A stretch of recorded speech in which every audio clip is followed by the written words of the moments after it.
Welcome to Three Questions, where critical thinking is king. And my opinions and research are only here to support your learning and deeper understanding. Hey, I'm your host, Meghann, and I am so honored you clicked on Three Questions today to talk about a pretty big topic. And that topic is weight loss. Now, we all have our personal experience,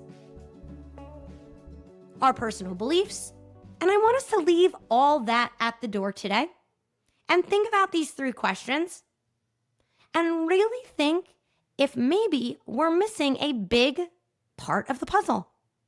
Now, initially, I'll be honest, I did not really want to do this episode because I feel like weight loss is so personal and it's such a big topic. And I was like, how am I going to really dig in 30 minutes? And then I Googled, how much money does the weight loss industry make a year? And I knew it was going to be high, but man, it was like 400 billion and growing. And then I thought to myself, damn, that's a lot of money. And what it says to me is that we are dealing with a problem that there is no definitive answers.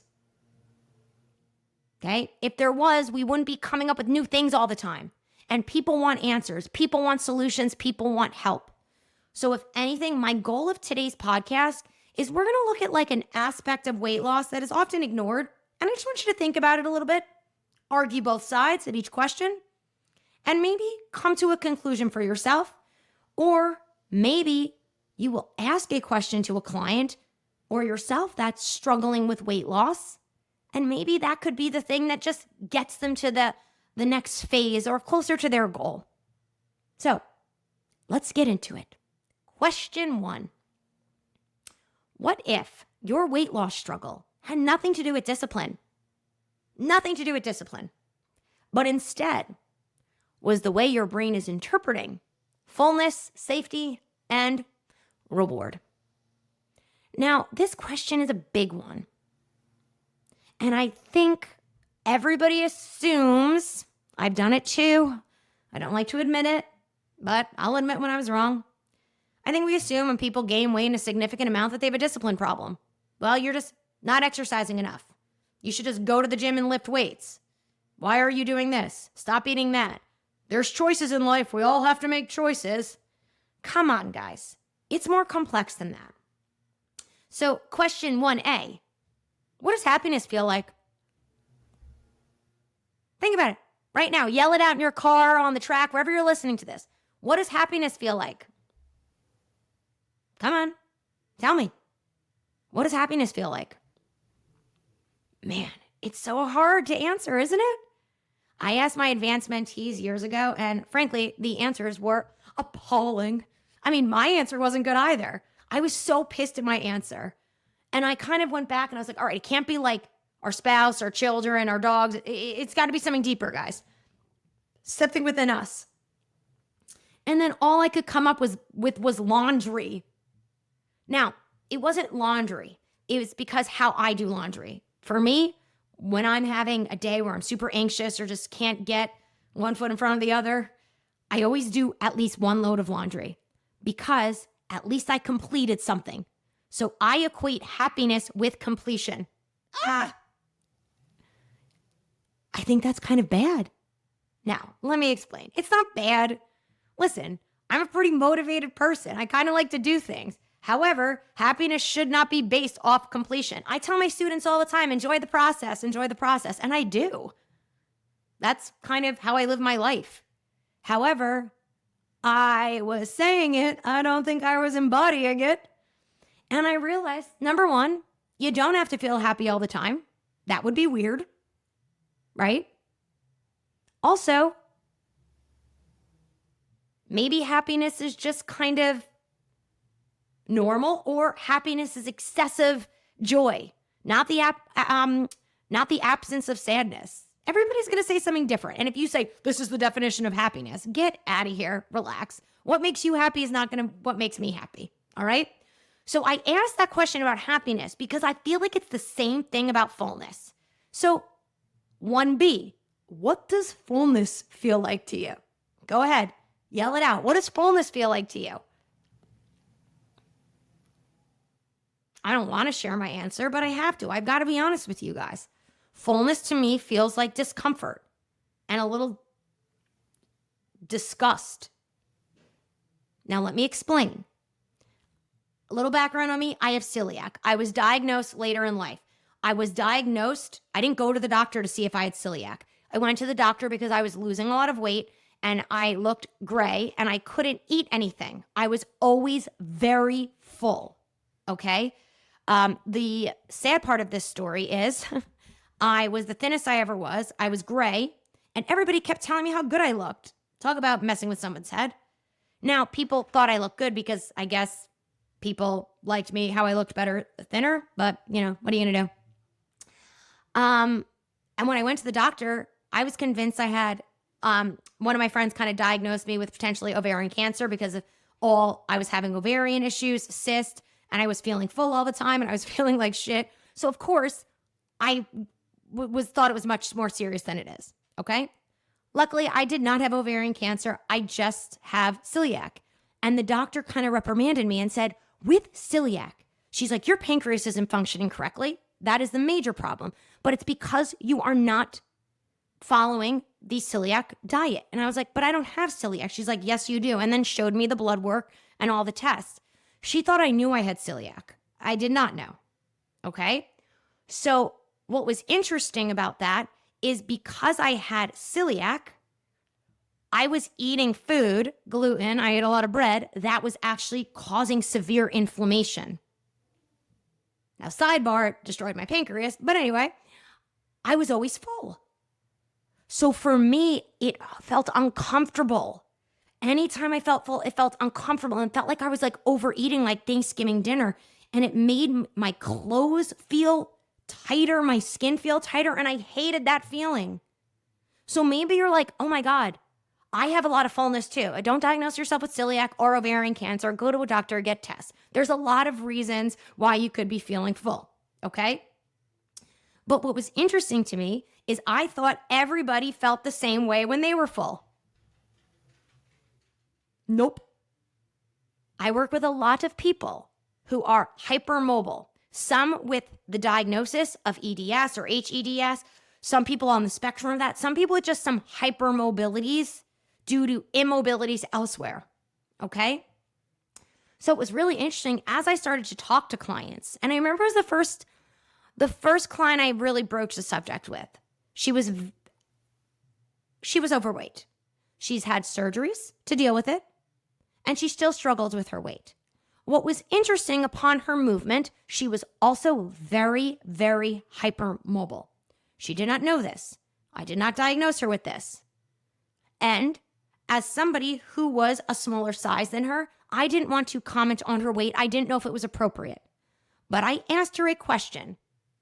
What does fullness feel like to you? And she's like, huh? I don't really ever feel full. And I was like, say more, please.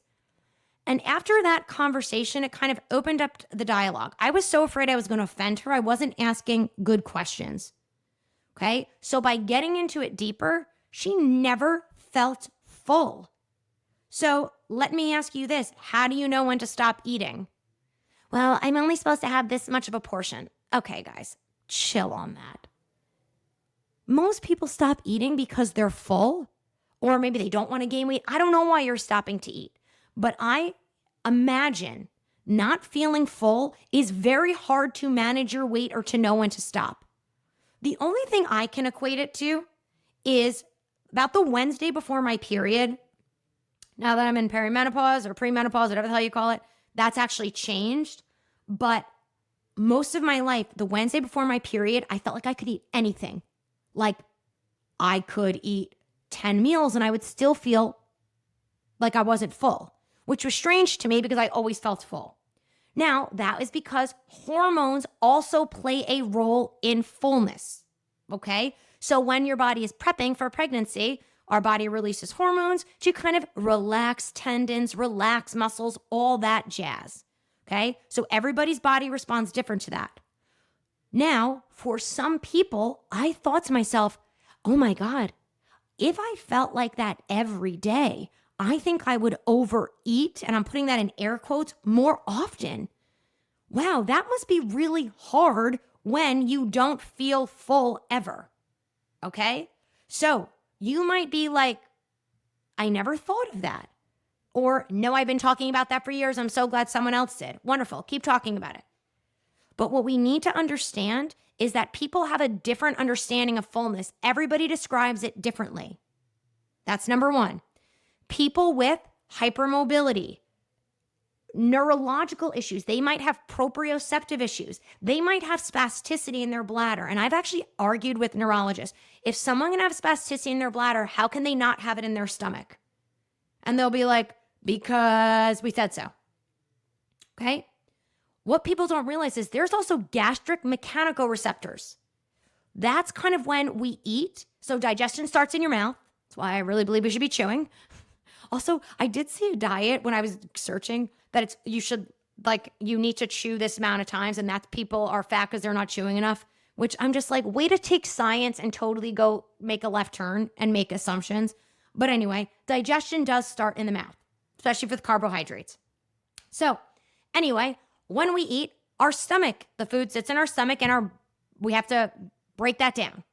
Different organs release different things. Like for me, I have to take medication every time I eat because my pancreas doesn't release digestive enzymes. Kind of important, which is why I was gray, because my body wasn't absorbing any nutrients because I wasn't breaking down any nutrients. So very easy fix. So for your clients or for yourself, understand, what does fullness feel like to them? And if they don't feel fullness, there are different strategies to work on that. Now, everybody has a different sensation of fullness for different reasons. So if you want to get to the bottom of it, I suggest going to a doctor, going to someone you can talk to about it. Maybe get some food sensitivity test. Maybe talk to someone who's a hypermobility specialist. Also, I'm going to bring it up, these GLP-1 medications.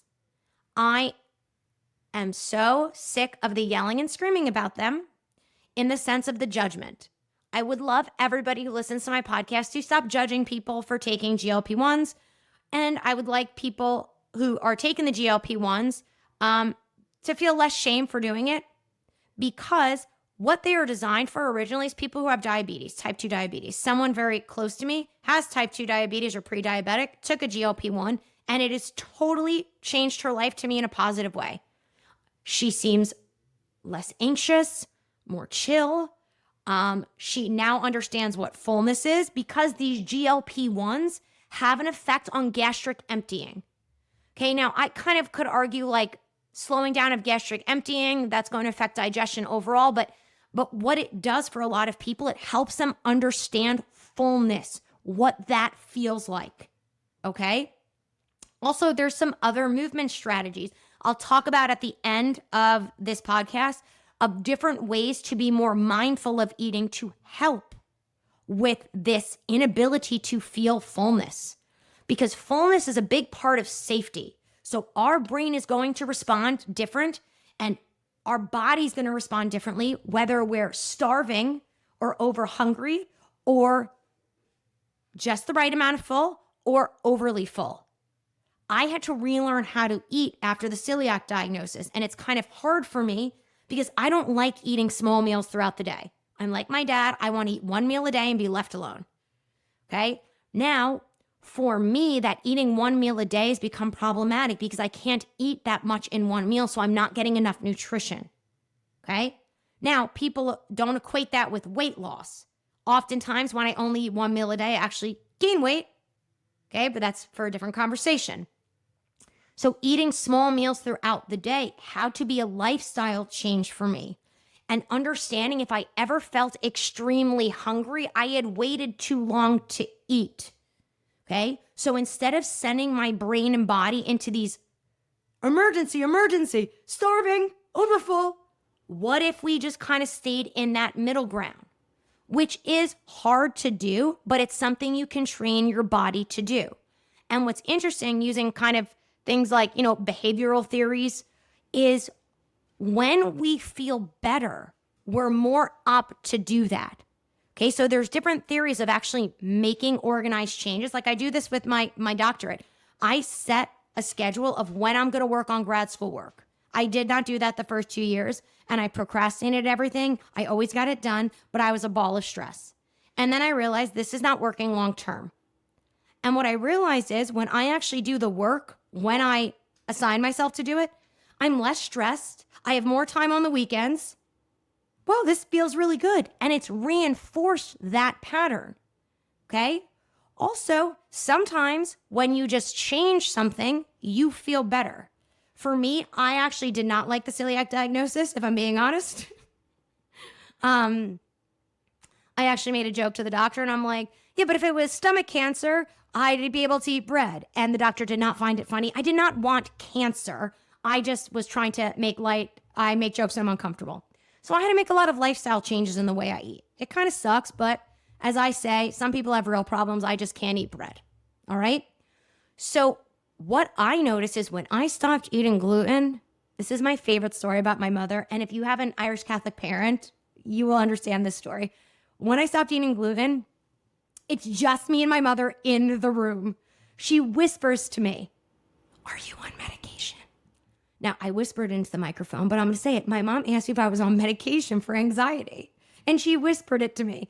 And I said, "Why'd you ask that?" And then she's like, no, I didn't mean any disrespect, Meg. I didn't. And I was like, no, please tell me why you asked that. And she's like, "You just seem different." And I was like, "Say more." She's like, "Well, for example, I was visiting them in Florida and she's like, "You laid out by the pool for 3 hours. I've never seen you do that. You just seem like calm." And I was like, "I know, Mom, I feel that. Thank you for noticing." And from then on, I said, well, maybe this doctor had something right. I noticed my celiac, I never really had stomach aches, although the fullness. It really affected my mental health, my clarity, and it gave me a lot of anxiety. So stopping eating gluten almost felt the same as being medicated for anxiety, which was kind of strange for me. I was like, wow, this is great. But because of that, people ask me if I cheat and I eat gluten. And I'm like, no, why would I cheat? That's poison to my body. And also, if I'm being honest, it's because living with less anxiety is kind of awesome. So I would never go back to eating gluten because I enjoy how it feels in my head here.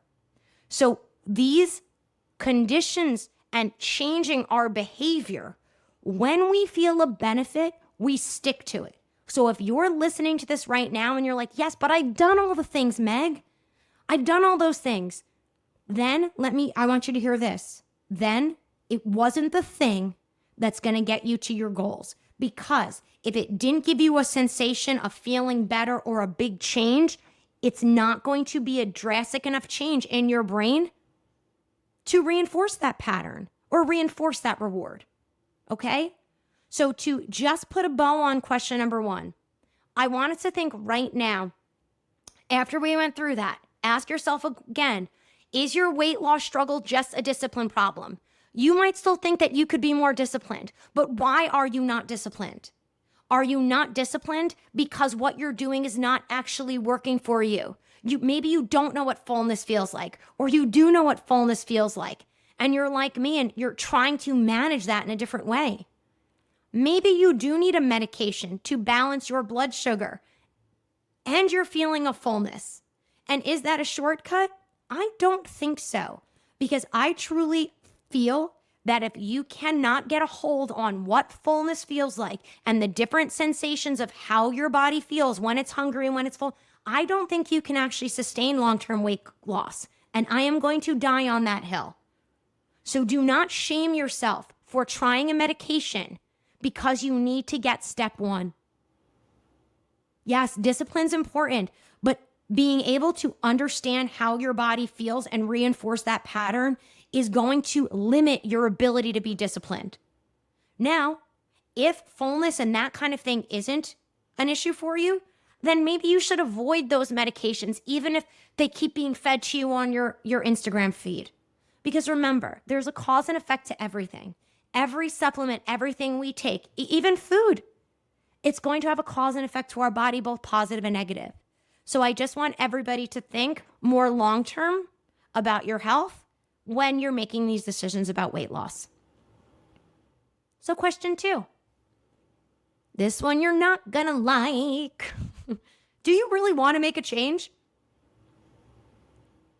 I hear clients talk to me all the time about this, and they'll always be like, but I'm not stressed. I'm not stressed at all. And I'll be like, oh my God.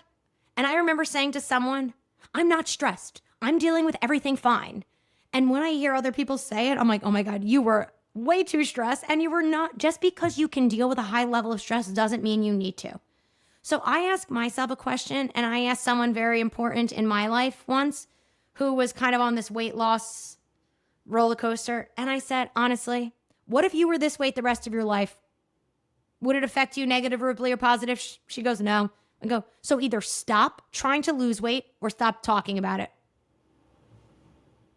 Because you don't want to make changes in your life, but that's okay. Now, if weight loss is a major risk factor or is inhibiting your overall health, well, okay, but that's a different story. But do you actually want to make those changes? I've had people tell me, I want to lose weight, but I'm not going to work out. Or I want to, and I'm like, all right, well, you got to tighten up your diet. Well, I don't want to do that either.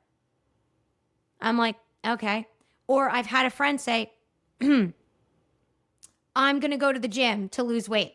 I'm like, all right, well, how's your diet? Well, I'm not changing the way I eat. Okay. So here's the deal. What drives you? Like, what are your goals? And think about if your goal is actual weight loss, create maybe steps to help you get there. So number 1, I do think is being a little self-reflective of thinking about what does it feel like to feel full? What does my day look like? Do I enjoy food? How do I want to enjoy food? How much do I want to think about food? All these things go into setting up in step 1.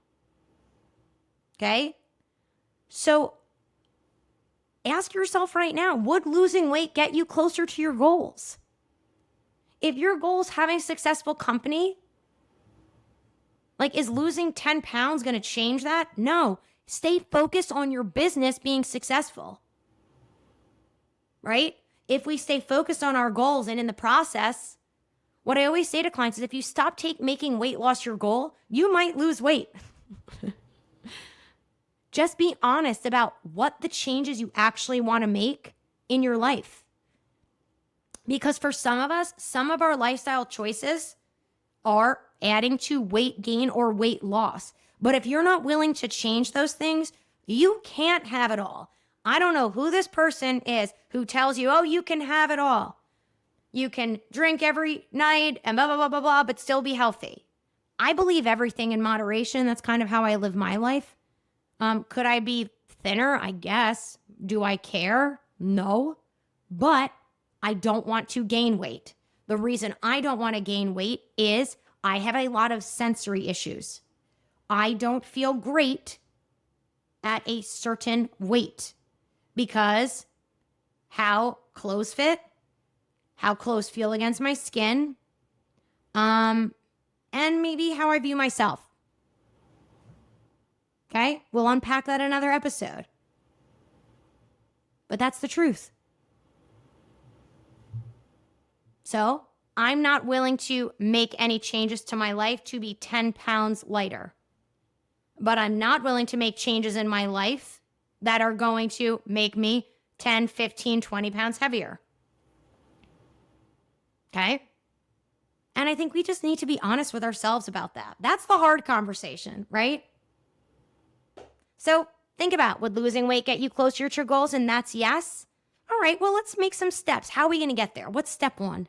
What's step 2? And let me tell you, you're probably already at step 8. Step 1, I know it sucks. I talk about step 1 all the time. It is not sexy. It's not exciting, but it's what gets us to our goals. Okay? And I'm going to go to question 3 because question 2, that's got to be on you. I don't want to insert any more opinions there because I want you to figure it out for yourself. So question 3 is going to go back to question 1. What if your digestive issues aren't just about what you eat, but your habits before, after, or during eating? So think right now, what do you do before you eat? What are you doing? Now, if you've listened to this podcast for a while or know me, you know I don't like to cook. So yes, I order out a lot. Stop judging me.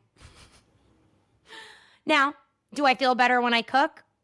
Sometimes. But sometimes the stress of cooking stresses me out. Okay? But I have a ritual. Usually, I will sit and order my food, and then I will do a specific task until the food arrives. Then I put that task away. I eat my food. And then I do something else before I go back to that task. Okay? Now, let me tell you why I do this. Is because I find I run a few businesses. I'm trying to finish a doctorate. I'm no busier than anybody else, but I have to be clear with my time. And what I realized is I was rushing to eat, or there was a lot of days where I would have 2 Oreo cookies for lunch because I didn't have time. That's bullshit. I didn't make time. Okay? So for me, in order to digest and to calm, you know, that you've ever heard rest and digest, is prior to the meal, I like to stay focused on the task I was doing. And then DoorDash will say the driver is close by. I close my computer. I get my pancreatic pills. I have these pills that they say they break down minute amounts of gluten for cross-contamination. And yes, I know there is gluten in cross-contamination. I have made a choice that I can't let that stress me out. That is a choice I'm making. And no, I don't want your opinion on that. So I take my pills. I get a glass of water, and then I sit down and eat. Now, something I thought of while doing this episode is maybe I can make a change to my before. Because before should be prepping my body to eat. So I actually thought to myself, hey, would you be willing to do a little bit of light mobility and movement to get your midsection moving? I'm talking like a cat-cow or maybe some roll-ups, just getting my spine to move to really mobilize my organs. And I thought to myself, yeah, I could do that, but am I going to do that? So I said, okay, what other pre-ritual could I do? I said, what if I committed to doing 2 eye exercises before I eat? Let me explain why. So because I'm on my computer and constantly reading, breaking down research or doing stuff, is, our eyes get a little laser focused on things. Also, I do a lot of Zoom sessions. So 2 eye exercises I love to do is to improve my gaze stabilization. Now, if you ever watch me talk, I don't gaze stabilize really well. I don't think I ever gaze stabilized well, which is why my eyes move around a lot. Then post-concussion, that got worse. So if your eyes are darting around, that's a lot more information your brain is getting. So it's like when we're scrolling on our phone. It's so not great sensory for the eyes, guys. So our brain is trying to filter all this information fast. So what I committed to is when I get my DoorDash order, I stop, make sure Willie's inside, because the last 2 times I did this, he ran out. This is what life is with like a beagle. And I look as far away as I can and stay focused on it. Then I jump to my thumb.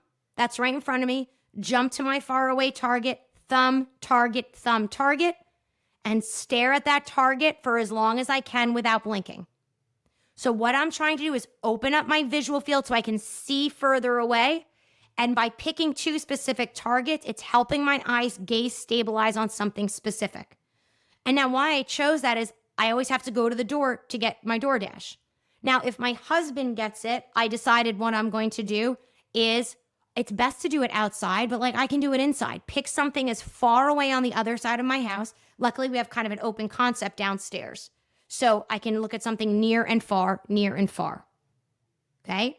So I'm doing an eye exercise to help my eyes gaze stabilize and not giving my brain too much information that's not meaningful while I'm trying to eat. The other eye exercise I like to do is divergence. So convergence, you ever see the Brock string where it's a string with the balls on it, or people doing a pencil push-up? That's working convergence and divergence. Post-concussion, and because I'm on a computer all the time, my divergence sucks. That's seeing things further away. So your eyes moving apart when you're looking further away. And just do it right now. Put your thumb out in front of you and follow your thumb all the way in until it splits or goes double, and then back away. Okay? I'll also do 3 focusing on divergence. So I start close by my nose, open my eyes, find the thumb, and then keep my eyes laser focused on the thumb as it moves away from me. So my new pre-meal ritual that I'm going to commit to changing is I'm going to do 2 eye exercises before I eat. The reason being is to help my nervous system calm down, help my eyes focus so that my brain isn't getting a ton of information when it needs to rest and digest. If I don't want to do the eye exercises, I'm going to get on the floor and do a cat-cow to really mobilize my organs, get my spine moving, to kind of prep for eating. So a pre-meal ritual is key. Now, I was brought up in a house. My dad is Jewish and my mom is Irish Catholic. So religion wasn't a big part of our lives. So we never prayed over our food or anything like that. But I've seen people do that. And while I'm not religious, I kind of like the ritual of taking a moment and being conscious of what we're consuming. Thanking whomever, her, him, whomever brought us this bountiful meal or whatever. And really being conscious of that we're going to eat. So maybe set yourself up a pre-meal ritual. Maybe it's movement. Maybe it's eye exercises. Maybe it's a prayer. Maybe it's being grateful for something. Maybe before a meal, my gratitude, I don't want to call it gratitude prayer. I can't think of a better word, is like when I'm traveling and I have to see a lot of clients, I always say to myself, I am so grateful to do what I love even when I'm tired. Because when you're tired and you're seeing a ton of clients every day, it can be draining. And I remind myself that you are very lucky to do what you love even when you're tired, right? So just giving yourself a message of gratitude. Or maybe I'm grateful for my dad for giving me such a great sense of humor. I don't know, whatever it is. Okay? Now, sidebar on that, what are you doing during eating? Are you eating really fast? Are you eating really slow? I remember this quote I heard years ago from the woman who started Weight Watchers. And I'm sorry, I don't know her name. I apologize for that. But she said that she just started observing people who were overweight, underweight, normal weight. And something she observed is that people who were a normal or underweight constantly put their fork down. Now, I think she said that as a joke. But what was interesting is they took their time eating. And everybody tells us that, but we tend to rush through eating. I catch myself doing this. I know my husband does this. We all do it. So I don't really have a great solution for slowing down during eating, but maybe put your fork down in between bites. Maybe it'll help. And last but not least, what are you doing after you eat? You know, back in the Egyptian days, they would like lay down. And then they're like, don't lay down after eating. Go for a walk. And something that's interesting, I remember learning this in school in my exercise phys class. When we're exercising, a lot of our body functions speed up, except for digestion. Okay? So what I like to think about after eating is how can I create a calm, warming environment for digestion to happen? Okay? So remember I said I don't go back to the task I was doing right after eating. The reason I do that is I don't want to go back into stress or work, right? What I try to do is something else, maybe try to talk to my husband or I watch one of my stories or something else, and then go back to work, right? So question 3 is really thinking about our habits. Are we scrolling on our phone before and after meals?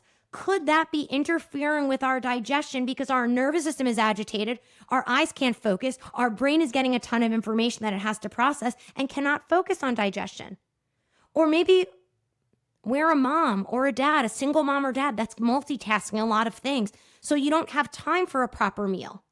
We all have time before a meal to be grateful for something, say a prayer, or look at the food. Just pause. Okay? We all can eat a little slower. And we can all be conscious of our after. Now, don't tell, maybe after, you may do your eye exercises. Love it. come up with a strategy that works for you, because weight loss is more than just calories in, calories in versus calories out. I am so sick of people getting on podcasts. I just saw someone I respected say, well, I'm against GLP-1s because people have to have more discipline. It's all about calories in versus calories out, and they need to do more weight training. Okay, go back to hypermobility. Some people who are hypermobile do not do well with weight training. They can't find the correct weight. They need more sensory preferences. So if you're one of those people, go back to episode 2 where I talk about sensory preferences. They might not feel full. They don't know what it feels like. Or maybe it feels good to them or bad to them. We don't know. Maybe they're punishing themselves every time they feel full or hungry. Maybe because something happened in their life. Things are more complex.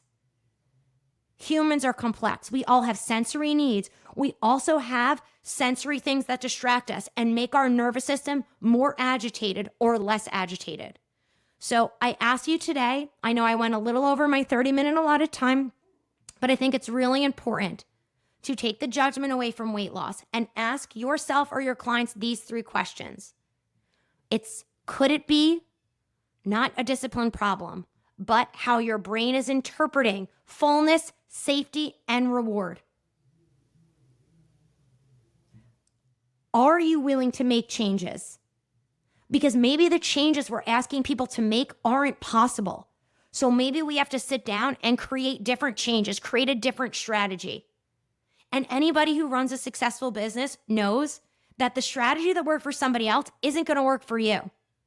I have had to, before COVID, during COVID, after, had to revamp my companies multiple times. Have to be always ahead of the curve. You've got to adjust to what you need. Treat your body like your business. Adjust, make changes, and don't let anybody else tell you what you're doing is wrong if you truly believe it. But be honest to yourself if you're not willing to make changes that are necessary. And last but not least, ask yourself maybe if your rituals before, during, and after eating could be contributing to digestive issues that are interfering with your weight gain, weight loss, or whatever you're doing. So thank you guys so much for listening to today's episode. If you have any further questions or want some resources, I can point you in the right direction. I am not a weight loss specialist. It's not work that I enjoy doing. Not that I don't enjoy, it's not my expertise. So I will refer you to people that I admire who look at the full picture. But if you need help understanding your sensory preferences or how your body's feeling in specific environments, please ask the question. I will be here to think about it, listen to you, and maybe help you create strategies that work for you. So good luck on this journey, and hopefully you've gotten a little tidbit out of today's episode.